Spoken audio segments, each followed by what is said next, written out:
ಇದೊಂದು ಬರೀ ನಾಟಕ ನೋಡಿ ಎಂಜಾಯ್ ಮಾಡಿ.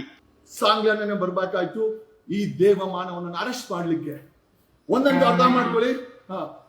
ಅರ್ಥ ಮಾಡ್ಕೊಳ್ಳಿ, not everybody is on sale. ಬೇರೆ ಯಾರಾದ್ರೂ ಸೇಲ್ ಆಗಿರ್ಬೋದು, ನಾಟ್ ದಿಸ್ ಸಾಂಗ್ಲಿಯಾನ. ಭೀಮಾ ಬಂದ ಭೀಮಾ ಬಂದ ಭೀಮಾ ಬಂದ ಭೀಮಾ ಬಂದ ಭೀಮಾ ಬಂದ ಭೀಮಾ ಬಂದ ಬಂದ.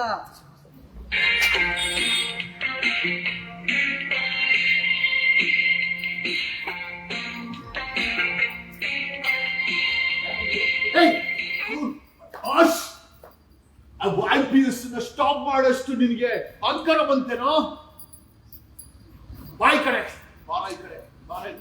ಎಲ್ಲ ನಿಮ್ಮ ಯಜಮಾನ ಎಲ್ಲ ಅವರು ಪೂಜೆ ಮಾಡ್ತಾ ಇದ್ರು. ಪೂಜೆನಾ? ನಾನ್ ಮಾಡೋ ಪೂಜೆಗಿಂತ ಪೂಜೆ ಮಾಡ್ತಾನ ಅವನು.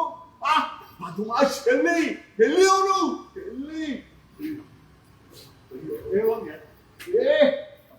Force take the place in charge.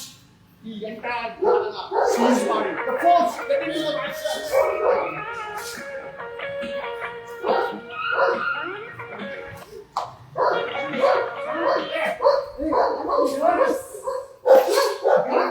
Police ಮೇಲೆ ಕೈ ನೋಡ್ಬೇಕು.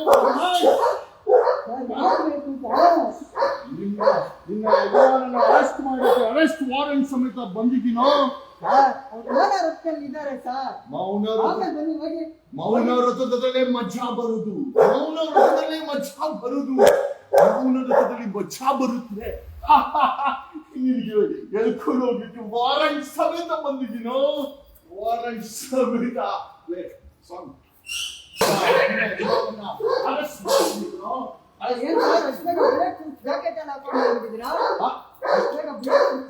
ತಾಯಿಯನ್ನ ಕೊಂದಂತ ಇವನು, ನೂರಾರು ಜನರನ್ನ ರೇಪ್ ಮಾಡಿಸಿ ಸಾಯಿಸಿದಂತ ಇವನು ನನ್ನನ್ನ ಸಾಯಿಸಲ್ಲ ಅಂತ ಏನ್ ಗ್ಯಾರಂಟಿ?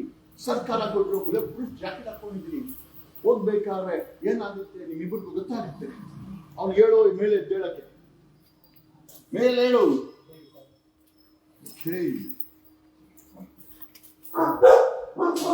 ಈಗ ಸಾಂಗ್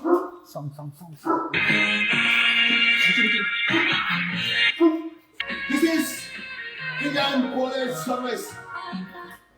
ನಾವೆಲ್ಲ ಕನಸುಗಳನ್ನ ಹೊತ್ಕೊಂಡು ಸಿವಿಲ್ ಸರ್ವಿಸ್ ಎಕ್ಸಾಮ್ ಬರೆದು IAS IPS ಇದ್ದಾಗ ಪ್ರಮಾಣ ಮಾಡ್ತೀವಿ. ಲಾಲ್ ಬಹದ್ದೂರ್ ಶಾಸ್ತ್ರಿ ಮೆಮೋರಿಯಲ್ ಇನ್ಸ್ಟಿಟ್ಯೂಟ್ ಅಲ್ಲಿ ನಮ್ಮ ಟ್ರೈನಿಂಗ್ ಆಗುತ್ತೆ. ಟ್ರೈನಿಂಗ್ ಆಗ್ಬೇಕಾದ್ರೆ ನಾವೆಲ್ಲ AK-47 ತರ ಈ ದೇಶಕ್ಕೆ ಕೆಲಸ ಮಾಡ್ಬೇಕು ಅನ್ಕೊಂತೀವಿ. ಈ ಭ್ರಷ್ಟ ವ್ಯವಸ್ಥೆ, ಭ್ರಷ್ಟ ರಾಜಕಾರಣಿಗಳು ನಮ್ಮ ಕೈಗೆ ಬ್ರೀಫ್ ಕೇಸು, ಬಾತ್ರೂಮ್ ತೆಗೆಯೋದು, ಗರ್ಲ್ ಫ್ರೆಂಡ್ ನ ಬಿಡೋ ಅಂತ ಕೆಲಸ ಕೊಡ್ತಾರೆ.